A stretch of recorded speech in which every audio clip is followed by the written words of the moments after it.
नमस्कार।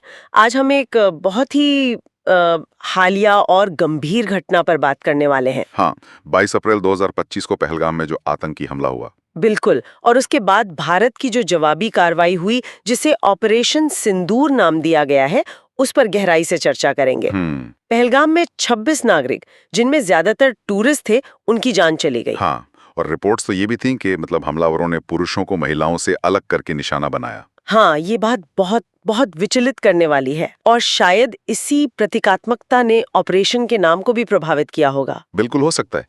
सिंदूर का जो महत्व है, वो इससे जुड़ता है। भारत ने तो सीधे तौर पर पाकिस्तान बेस्ड ग्रुप्स मतलब एलईटी और जेएम इनको जिम्मेदार ठहराया। हाँ, ठहराया।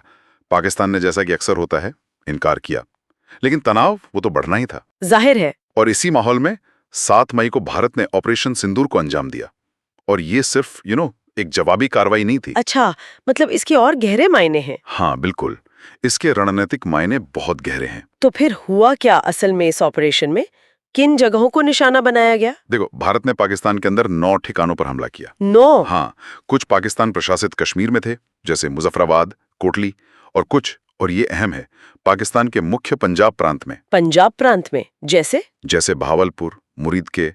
ये कथित तौर पर आतंकी ठिकाने थे। और ये हमले कैसे किए गए? खबर है कि राफेल जेट्स का इस्तेमाल हुआ। हाँ, राफेल जेट्स, स्कैल्प मिसाइलें, ड्रोन्स, इनका इस्तेमाल हुआ।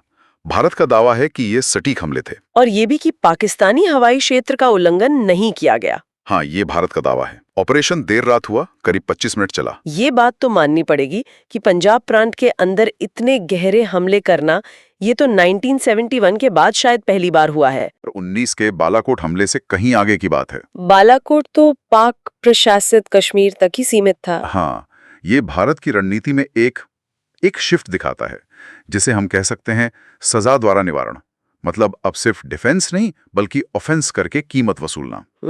Deterrence by punishment. लेकिन इसमें खतरा भी तो है। मतलब 2 न्यूक्लियर पावर वाले देशों के बीच खतरा तो है, बहुत बड़ा खतरा है।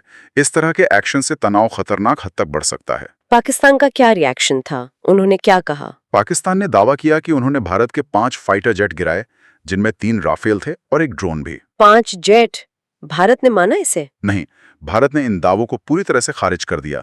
पाकिस्तान ने यह भी कहा कि मिसाइलें तो भारतीय सीमा से ही दागी गईं, उनके एयर स्पेस में कुछ नहीं आया। अच्छा, और नुकसान मतलब जाने गईं, उसके आंकड़े क्या हैं? देखो, यहाँ दोनों तरफ से अलग अलग बातें हैं।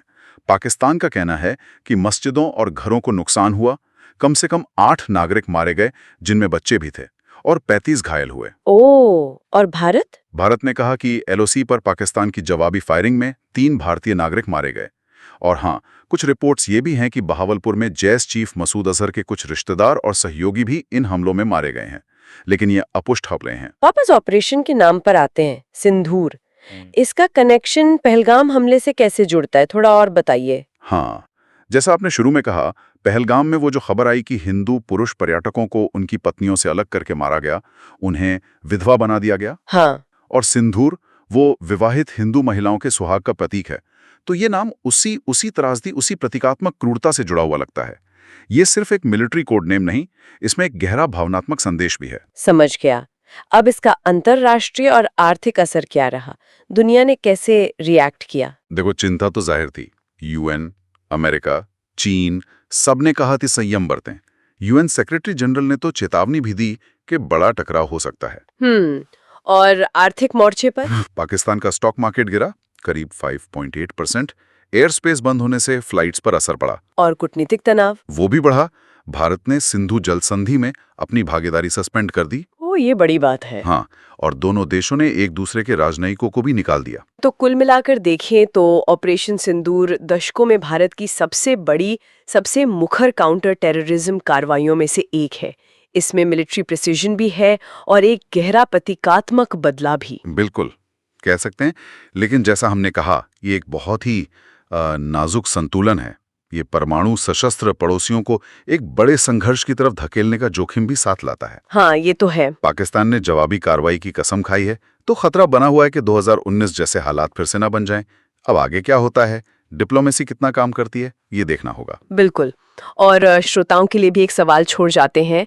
जब इस तरह के सटीक हमले का दावा किया जाता है जिनका मकसद आतंकी ठिकानों पर होता है, नागरिक इलाकों से बचने की कोशिश होती है, तब भी आम नागरिकों के हताहत होने का जोखिम क्यों और कैसे बना रहता है, और इसका पूरे संघर्ष की धारणा पर, नैतिकता पर क्या असर पड़ता है, इस पर जरूर सोचिएगा।